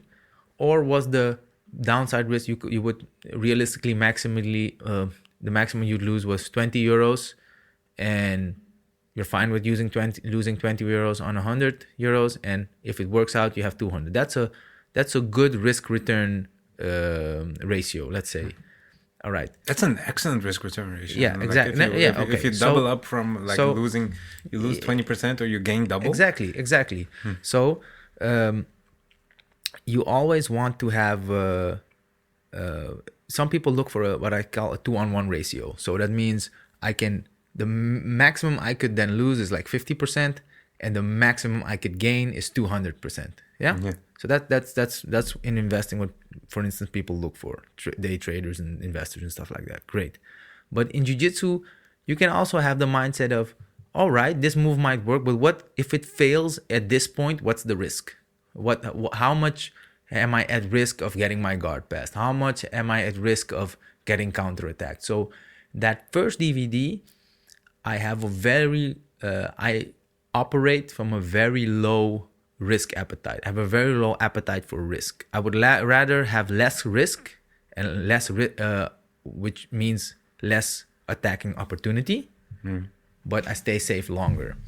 And that's also the thing I do in guard, which people don't realize. People think I have a great guard, but it's not that. I just minimize risk. I only go in at certain angles. I only go in on my own terms. And otherwise, I don't mind staying disconnected for 5 minutes, like nothing happens and you just cannot pass. But what people do, they have this. They see an opportunity, they attack. And with certain, and maybe it's too technical to get in now, but with certain attacks in certain positions, if you do that, if your initial attack fails, you have nothing. You have no frames, no this and that. So your risk is far bigger than what you get for it in return. Yeah. So maybe you get a good bite or whatever, but you might have an ultimate. It might be boom submission if you do it. But in my whole DVD, I always talk about keeping a certain 45-degree angle, and if you lose that, you stop what you're doing and you go back to that. So that's so you should definitely check it out, that Counter Pressure Hooks DVD. Now, that's also how I play guard. And that's also why the turtle works for me. Because think about it. You have a very low risk appetite. You think, yeah, but you're giving your back. Yeah, maybe. But if you don't move a lot, it's actually hard for them to do anything. And then it's a very low, and even if they flip you over and you have a decent open guard, you have the full system that I'm using, and you're willing to not be passive, but do less, only go in on certain terms. It's a very low risk appetite. Yeah. And then if you have the turtle and the open guard and you connect that with the counter pressure hooks I'm doing, once you're connected, keeping a certain angle, which makes it very hard for them to put pressure on you. Yeah. It becomes a game where you're constantly seeking to lower the risk of counterattack and risk of getting past. And you should watch it if you haven't, because I show how you control somebody and then pass a certain line from the hip and then certain angle behind it. It's just very hard. But then the counter argument is, yeah, but there's way less opportunity to attack here. I'm like, yes, I know, that's the whole point. But there's also less opportunity for him to do something on you. So that's what I've been getting into in recent years. I think it's because I realized I'm getting old. I can't compete with these kids. So I have to have something that reduces risk on my side and also takes away variables, because jiu-jitsu is a chaos of variables. You don't know what's going to happen. And the more variables you can take away, the easier it's manageable, and the less speed and explosiveness matter. I'll give you a simple example. You and me, you're bigger than I. You and me start to roll, and regardless of if you start on your knees or standing, let's say I play a seated guard. Yeah? Yes. So not on one side. I just play normal seated guard like Marcelo did, butterfly seated guard. Okay. You can pressure, you can pass left, there are a lot of variables, right? Yes. And Maybe you'll immediately just try to knee cut in or try to grab around me. I don't know what you're going to do. There are a lot of variables. Okay. So, but there also for you, there are a lot of variables. Maybe I'll try to invert underneath, maybe I'll try to grab your hand. You don't know. Okay. But the fact that there's so much variables means whenever something happens, yeah, you have to recognize what happens and react. Yes. Correct? The more potential stuff there is that you have to recognize, it's just going to take your 1/1,000,000th, 1/10th, 1,000th of a second longer the more options there are. It's just the truth. You know, your eye see it, it has to fire, you know, it goes through the synapse, it has to fire the signal to your brain. It's this, your brain needs to make up their mind and then you react. That's how the human body works. Now, imagine taking away variables, yeah? So I'm also going to take away my attacking variables, but let's assume you're better, bigger, stronger than I, and I know you can whoop my ass. Yeah. So you're taking away the options from me as well. So I'm going to turtle now. I'm closing everything off. I know what you can do to me. You have to turn me over to do something. So I already know what the potential risk is. I'm taking away a lot of it. If there's no hand fighting condition, like in a traditional sense, yeah, I have to strip your grips that you try to get on my neck, but that's gone. There's no, are you going to pass to the left or right or going to do a flying kimura? That's gone. A variable gone, yeah? So the better person thrives under more variables and chaos because he has an information advantage. He's been doing more jiu-jitsu, so he's been in all those situations. And the lesser trade opponent hasn't been in less situations. He doesn't have the speed. He doesn't have the timing. So when he does have to make a decision under pressure, the more potential variables that can happen, potential things that can happen, the harder it is for him to make a fast decision on time and make the correct decision under pressure. But now I tell him then you go to turtle, yeah? There's only, realistically, I'm not talking like the turtle that a lot of people think about. We have a very specific turtle. Kind of like turtle, if I do my turtle, yeah, the options are reduced greatly. And so okay. So the beginner doesn't have to worry about, is he going to pass me to the left, to the right? Is he going to he recognizes everything because there are literally only a few things that can happen. He's going to try to flip you over to open guard. He's going to try to force stuff on you by brute force and what we call jackhammering. But if he wants this, it's very hard to pull somebody from this turtle or manipulate his body with left and right while keeping chest to back. What I mean by that is, if you really want to yank me back, you have to go pressure off. Yeah. And that's what I teach my guys. Like, no pressure is move. That's his opportunity. Moment the body gets... Yeah. And even if you don't know what to do, just flip to open guard. And then, you know, I teach them good open guard as well. But then imagine that. So that's why it seems harder, but I'm actually taking away variables. And the better you are, yeah. The more variables you take away? Yeah, no, exactly. But if you have let's say a blue, one of my white, like that new guy, what I was talking about, and you take a blue belt, yeah, that blue belt, he's been through stuff, you know, he doesn't mind all the variables. He has the speed to decide, oh, he did that, I'm going to take a De La Riva, oh, I have to frame here. He can match you speed for speed, understand? That white belt, he doesn't know shit, he can't match you, but he just takes that entire game away. It's like, you know, if you know you're going grappling match and you're fighting a good wrestler, sit. It just took all that stuff away. All that wrestling stuff was gone. Yeah, all right. Now, all of the, am I going to speed pass you to the left or right? Am I going to backstab you for a leg lock? Am I going to put you on your back, flip you, Toriando you? Do you have to, am I going to go head first? Am I going to go knee first? That's all gone. I just go turtle. What are you going to do? There's only a few things that's going to happen. You force somebody into it. And this goes back to one of the things that I always try to explain to my students, which I couldn't, but now I can. It is, how do you make sure, like they ask me you have this too. You're teaching something and then there is always that one student that goes like, but what if? Yeah. And I usually try to explain them like this way, like the only way you know for sure is if you know the future. And you can force the future to happen in certain kind of ways. Yes. In certain kind of positions, you can force the reaction, which means you know the future. That's how you get fast. And exactly. That's how you win. And that's how you, if you know what's coming next, so that's the best defense and that's the best attack. Yeah. That what you guys are doing right now is doing that. You're predicting the future for the next 5-6 steps. So it's like this. You can anticipate because it's not no longer 3,000 things that can happen. It's like 3 things. So is either 1, 2, or 3. I'm just gonna anticipate. Now I only have to recognize which one of the 3 it is instead of my brain processing what's happening in chaos and you and me going seated. Understand? So it's harder, but as a cheat, it's also kind of easier because they take away variables. And the better jiu-jitsu player thrives with more variables because they're used to it. They're used to, okay, this can happen, this is it. But that white belt that doesn't know shit, he thrives with less variables. It can only be A, B, or C, so I only have to watch this. They can. That's how much they can handle. And that's the beauty of it. And I guess then that's the best way to teach them because you slowly add a variable each time and you don't throw them into the... Exactly, because that white belt that I was talking about, when he panics, he just goes to turtle and just, I don't know what to do. Turtle. Okay, his arm is still in. Okay, I know how the pommels work. Also, this gives people more option to get a broader scope of what jiu-jitsu is. Because usually you every single person is going to be different, and every single person in the traditional sense of learning will do the thing that most benefits their own body and the thing that they most like to do also. Yeah. And if you guide them up like this, they will slowly add variables and not only the things they like to do and not only the things they're good at, but every single other thing just adds to that. Yes. So, and imagine, this is what people forget. Imagine everybody in a gym like that has at least my level of turtle, which is, by the way, compared to Preet's, it's shit, but my at least my level of turtle. Yeah.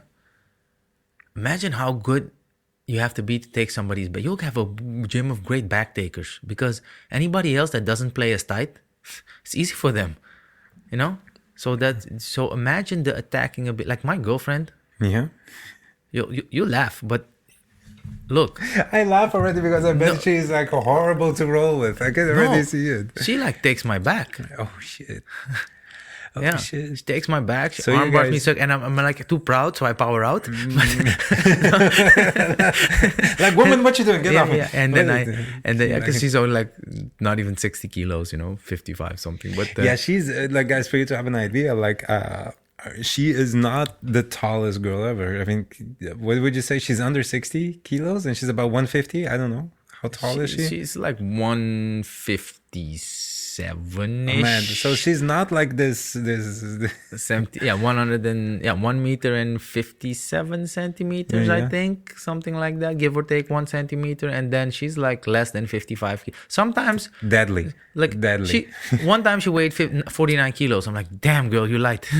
And she floats around between 49 and 55 kilos. Yeah, took your back. She took my back. Like, she arm bars me regularly. Oh God. Yeah. And you know what's funny? Do you laugh it off? Do you go like, I gave you? No. I just know, like, it's, it happens, because also when I was developing stuff, first person when I had an idea was, hey, love, come. I want you to try something. Best thing to have. And then she just tries, and now it's also funny. Like, I kid you not. Like, seriously, she can pass my guard. For real. I believe. And like a lot of guys, like good guys, they have really like, it doesn't happen. It can happen, but it doesn't happen a lot. It's like pretty hard work. You can do it, but it's not easy. But she can like. Yeah, she can. I don't count. She can ruin your day. No. So that's also like when I say I can count on one hand when my guard was passed, like in a certain time period. That doesn't include her. So she does it regularly because she just knows. Oh, that's your tell. And there you go. There you go. So she passes my guard. And I would even say, like, leg lock wise, I don't want to talk about it. I get that. Yeah. So. Oh man, but it's another thing. If you have somebody you start a relationship with somebody and they're into the same. Oh man, if you're scary. If you're doing jiu-jitsu and you're with somebody, it's the best thing ever. It's like middle of the time. Yes, of course it is, because anytime you can go like, hey, I want to try something. Yeah, and then she goes, I need your foot. Give it here. Yeah. Ow. Yeah, don't be a bitch. You can take. You're bigger than I am. I'm only 50 kilos. I'm like, ow, you're hurting me. That's an excuse that women have to stop making. We have feelings too. Yeah. We have tendons too. But coming back to that Amsterdam whoop ass event, there we go. Freaking awesome. You have some of the best instructors in Europe, and we have Corey Guitard from 10th Planet Montreal. You should definitely check it out. If you're into turtle stuff, defensive stuff. If you like what I did in that comp and want to learn some more about it, you should definitely come. Preet, Chris Paines, and myself will gladly help you out. Like I said, I try. My turtle is okay-ish compared to theirs, but I try, and the whole system with the running man, panda, everything, it's okay-ish. But I can attack back from it pretty good, I would say. And people like it. If you want to know more about that, hit me up, follow me on Insta, whatever. I'm down to help to answer any questions. So and get the DVD, guys. What's your favorite chapter in the things that you filmed? What is your favorite one? Which is the one that you did that you went like, okay, this chapter is I love this. This is. Well, let me say it like this. Which one was which one of the techniques? I think it's chapter 13, and that's about exposing. It's like creating opportunities for attack. So that means you've gone through the defensive stuff, and it doesn't cover specific attack. It just gives you the formula for you need this, and now you can attack back. So that means that if they do the defensive stuff, if they have that down, let's say you already know. You've been studying Preet's defensive stuff for years, and you just want to know how to attack back. You can just skip to chapter 4. I believe it's chapter 13, but it's about the title is creating openings for attack. If you go to there, you go. Oh, I'm gonna go. And from there, all the fun starts, man. Like all the attacks, and then I get into specific attacks. But that's the meat and bones, I would say, that's a really important chapter. That's my favorite chapter, because then when people get that, they go like, this is what I need to do. Then I can attack back. All right, fine, I'm going to do that. And then they just drill the shit out of it. And then all of a sudden they're attacking back and they like it. So yeah, I've had so many messages, man. People from Australia, people from the US, people from the UK, people from the Netherlands, like, go like, thanks, man. I was trying this stuff for a while and it seemed fun, but I was, kind of not enjoying that I didn't know how to attack back, and now I do. So thank you so much. So I really love it, man. And also other people commented like, it makes it more fun for them to try, because in the past it was either, yes, I'm just going to roll as I usually, or I'm going to try the defensive stuff, but then they remain defensive, understand? But now they have like a goal, like do this, and now I'm going to attack back. And then they can watch my stuff as a reference, and it's really, really awesome. I heard the other day somebody that was training with some students of mine went like, yeah, I went to I was on vacation in Thailand. I went to train in the gym, and it was this guy, and he was doing all this turtle stuff, blah, blah, blah, blah, and panda and running man. So yeah, the stuff you guys are doing. And then I asked them like, where did you get this? And the guy said, I watched Preet and I watched Raoul. All the way to Thailand. All the way to Thailand. Yeah, that's amazing, man. Yeah. And then it's so amazing because you know that artist Mirkatsu? Yes, I know Mirkatsu. He did a review on my stuff. I saw that he did. It was on Facebook. He actually mentioned it. I didn't get to watch the whole thing because he did a whole review on the instructions. I'm never on Facebook and stuff like that. But by chance, I went on Facebook. There was Mirkatsu. Mirkatsu is this famous drawer, right? And he makes rash guards and stuff. Yeah. He did a whole review on it. He liked it. Yeah. Guys, check it out too. Wherever, like, go onto his page. Mirkatsu definitely. I didn't check it out honestly because I saw it today, and then we met. Yeah, go check it out. It's a fun review. I believe he also said that his favorite chapter is chapter 13. Great. Awesome, man. Because it is the natural. I don't think, does Preet actually go into stuff that is like attacking somebody back? Or no, he just stays in the defensive stuff. He can attack. Yeah. So first of all, he hooked a lot of my guys. Oh my god! I believe he's like this sneaky. So like he can attack, and he has good Kimura and stuff. So he can attack, but he cares less about attack. And he's like he said, don't fight like me. I'm just going down the rabbit hole of defense. He just likes to he's just nerded out. So I wouldn't say attack is his strong suit. But he can definitely attack. He's a black belt. He knows his stuff. But I think he can attack because he knows what not to give, and then when you try to defend it, he knows what you're trying to deny him. Understand what I mean? So that's why he can do it. But he doesn't really in his material, in his instructionals, in his seminars.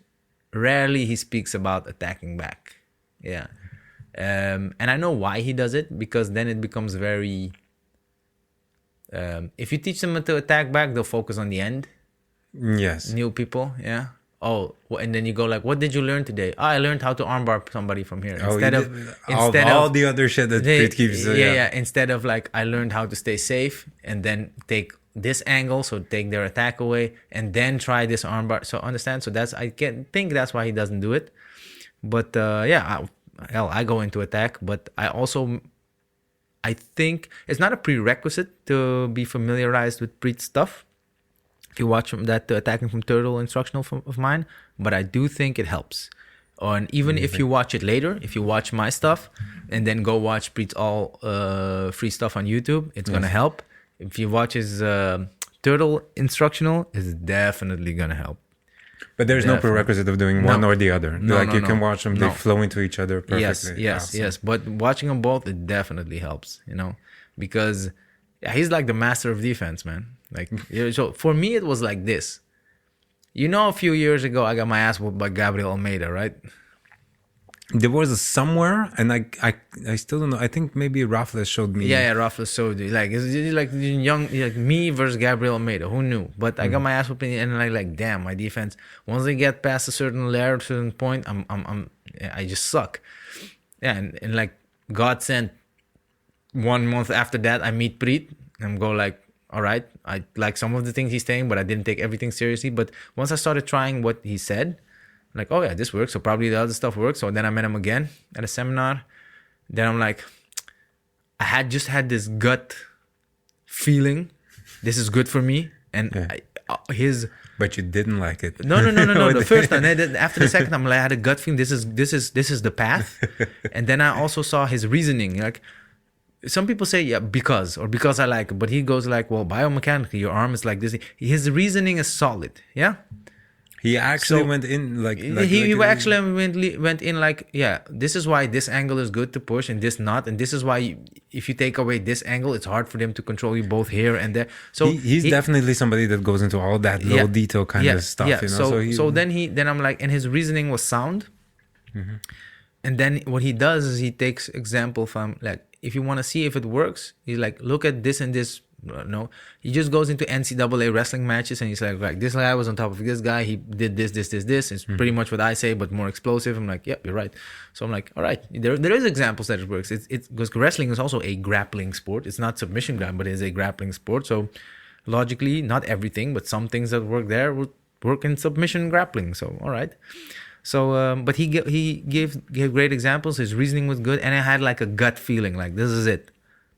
And then I had the quintet matches coming. I had like matches coming up in Canada, and I had a pro super fight in the US. And it was in 2019. I'm like, fuck it, I'm gonna do a training camp, and I'm gonna do the last part of my camp at his gym. So I flew to fucking Estonia. I was the only black dude there. Did my thing. Did good, and people calling police randomly. Yeah. So, you know what I told him? He was like, "Yeah, you should go watch that movie Tenet," and I'm like, "I don't have to watch that movie. I lived that movie. I was the only black dude in all of Estonia. There's a part of that movie is in Estonia, right? So yeah, I lived that movie. But what was I saying? Oh yeah. So then and after that, because thank God we worked on the back stuff there, back defense. Yeah. Last match I was in, got a guy on my back 4 minutes, survived until I got out and did my thing, and won. Shit. And submitted him. So after that I knew like this is the way. This is it. I just started training his system and mixed it with my ideas about structure and how to posture yourself, and traveled, where he was, met him at camps, took privates, and we just kind of hit it off. And nowadays I guess he kind of takes obviously he has his own gym. He has a gym in Estonia, and where he teaches when he's not traveling the world, which 90% of the time he is. And I only see pictures of that bastard on beaches. Yeah, that asshole. I hate his guts. He's living the turtle life. But yes, beach turtle. But yeah.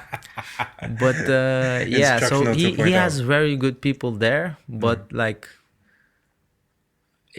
think 2.5 years ago, there was a guy in Alkmaar or Herugewaard. I don't know where he lives nowadays. His name is Ursus. Hey, shout out to Ursus. He was on that preach shit Awesome name. even before me. Yeah. So, and he, at his gym, the gym he was teaching at the time, I met Preet for the first time. And like, other than that, and me, 2.5 years ago, there wasn't a lot of people like pushing that shit. And this is the funny thing, but Preet has been doing it for a while. Yeah. There's like 1 or 2 people out there that did it like a lot, and then Yeah.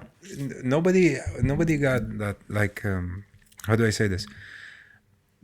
It seems that it's very recently that it's suddenly exploding. It's blowing up because I swear to God, random YouTube video about forest or about Robert Whittaker. Thank you very much. I was going to say Forrest Whitaker for some reason. Robert Whittaker, and showing that his defensive style, there's certain aspects of it that he now starts incorporating Preet stuff. Yeah. But dude, it's amazing. It's out of nowhere, and people recognized it, and that's the beautiful part of it. Yeah. So he's starting to blow up, and I guess he liked me because I was already doing his shit when everybody thought he was crazy.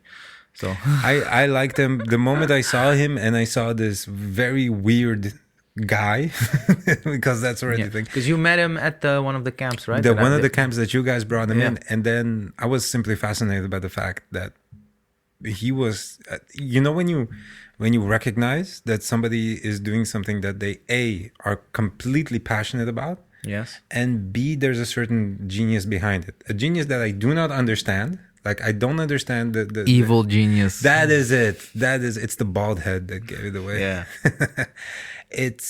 And when I recognize that little bit of like, okay, this guy really loves what he's doing, and B, he understands it on a level that nobody else does. And maybe that's because he dove so deep into it, or maybe that he has this tick in his head that he just simply gets it, or he's also screaming in circles. No, sometimes I talk with him and he's just crazy. He just loses sleep over shit, and then he starts nerding it out. Like the first thing he said to us when I met him was like a very vague Estonian joke that nobody got, and I didn't get it, but I laughed my ass off. That the first thing he told me was like, we're Estonian, we don't like Latvians. What? What are you talking about, man? I wanted to ask you for a podcast. What are you doing? No, I'm Estonian, I never laugh. I said, dude, what the fuck? He's a weird guy to get, at first, but if you get to know him, he's a sweetheart. He's a sweetheart. No, he's amazing, man. But so he's I'm not gonna get into it because he's gonna release it, or if he is gonna, I don't know, but I know there's stuff he's working on, and he just lose sleep over that shit, and there's stuff he wants to figure out but he hasn't figured. He's working on it, and like I'm like, then we talk and he's like, what do you think? I'm like, maybe it's this. He's like, no, I don't like that answer. But lately I've been helping him with leg lock defense. So he's gonna incorporate. It's gonna be fun. So he's using some of my ideas. Now he's traveling the world teaching us that, and he's like, what you said worked. A lot of good leg locks said it was hard to leg lock me. I'm like, good. So I'm helping him a little bit. So that's with incorporated into the whole defensive system. I hope if he does, I'm gonna hate him. There goes my game. But I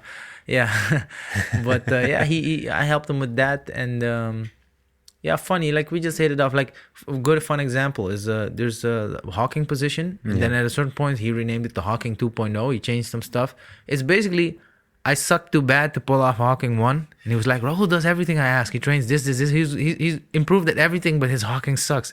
Maybe it's the way. Maybe it's me. He goes like, maybe I don't explain it well. And then we talked, and I said, but you say this, but do this. So I was so bad at it that he started to doubt himself. Like maybe I don't. How bad could you be? It was horrible, man. It was like, like every position was like, oh, nice. Yeah, you know my stuff. And then Hawking he was like, whoa, quiet. He went like, what the F are you doing? Like, I'm Hawking. I'm like, that doesn't even look like Hawking. He said, I was really bad. So, So he created Hawking 2.0 because of you. Because I was too I just couldn't do it. And then he was like, I'm going to say it.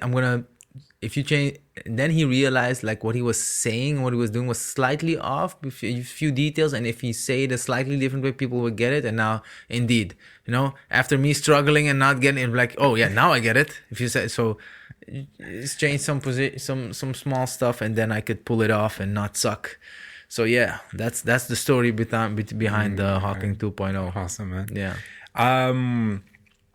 Just one more time. So the DVDs are coming out for you right now. The DVDs are out. So the you have DVDs are out already. You can find them at grapplinginstructionals.com. You can find the Attacking from Turtle. And you can find them under this podcast. There's going to be a link. We're going to post it.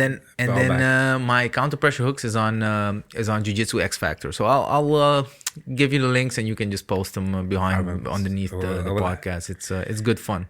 Then there's a seminar coming up that's Sword and Shield, but there's no more room for it, so it's exclusive shit. I think I have 3 or 4 more spots, but I have to see, because in my gym I have like mats, but I have room to put 2 more lines of mats, and then I have to dismantle the bar maybe. So I can fit more people. Yeah. But let's see. So just hit me up and let's see, Let's see what happens. And then there is this is like in 2 weeks, right? Yeah. What date are we living at now? We are 20. Yeah, it's somewhere in I think it's 3 weeks, somewhere in February. All right. But he'll be at my place in Almere from February 8th, but the seminar is, I believe, the 20th. All right, so around 2-3 weeks, you guys still have a little bit of time. Yeah. And the camp, the ass whooping camp, it's on the 23rd of May until the 27th of May. Yeah. And it's freaking awesome. It's Preet, Chris Paynes. Then we got Dennis Schindler, my leg lock advisor. Don't be scared off by the name Schindler. Yeah. Don't worry. No. Then we got Corey. Then we got Corey, the guillotine guitar. Teaching people how to rip people's heads off, awesome. which is obviously. And you yourself are going to teach. Also awesome. Yes, I myself am also going to teach. I'm going to teach just a few classes on how to attack back. Preet's going to teach most of the turtle stuff, and I'll be teaching. Once you got those classes, hey, this is how you can attack back. So this is how you fuck Preet's game up. I love it. I'm also working on that, by the way, keeping it under wraps. Yeah. So So did I cover everybody? Yeah, we got. Oh, then we have Wim the Putter, man. Wim the Putter is he's a genius. He's an OG, man. Yeah, so he's an OG. Yeah. So then we got him as well. So that's amazing. I think I don't know how long. I think when I started jiu-jitsu, he was already black belt. Exactly. Like that's he's like old school, competing in everything. Yeah. And he still whoops young guys' asses. Oh so, shit! Yeah, Easily. So that's why I really like it. So it's funny. I used to be very competitive against him, like shit, man, he whooped my ass so many times, and then once I accepted that he can just whoop my ass, and that's just it, and I started rolling better against him. There was when I was in my first team in Belgium, we were like a little bit against, we were like fighting with like enemies with Wim the frenemies. Frenemies. No, not even friends, man. There were people that hated him, that really wanted to fight him. But why do we hate him? Because he was good. Yeah, he whoops your ass. He's good. Yeah, he's good. I'm fine. I'm fine being. I'm fine not being as good as Wim. I can live with it. He's amazing. So, yeah. Awesome, man, and thank you very much. I think this is a wrap up. We gave a lot of information. We gave a good lot of information. Oh my god, we talk, man. Yeah, we talk mad shit. So yeah. Awesome, man. And we kept the dick talk to a minimum, so it's good. Just in the beginning. Oh, just in the beginning. Just to warm people up. Exactly. That was amazing, man. Yeah. So you want to go further into dick talk right now? No. I say you always have to warm them up first before you go deep into it. So that's the wrap. Yeah? Thank you very much, ladies and gentlemen. This was Raoul. Bye-bye.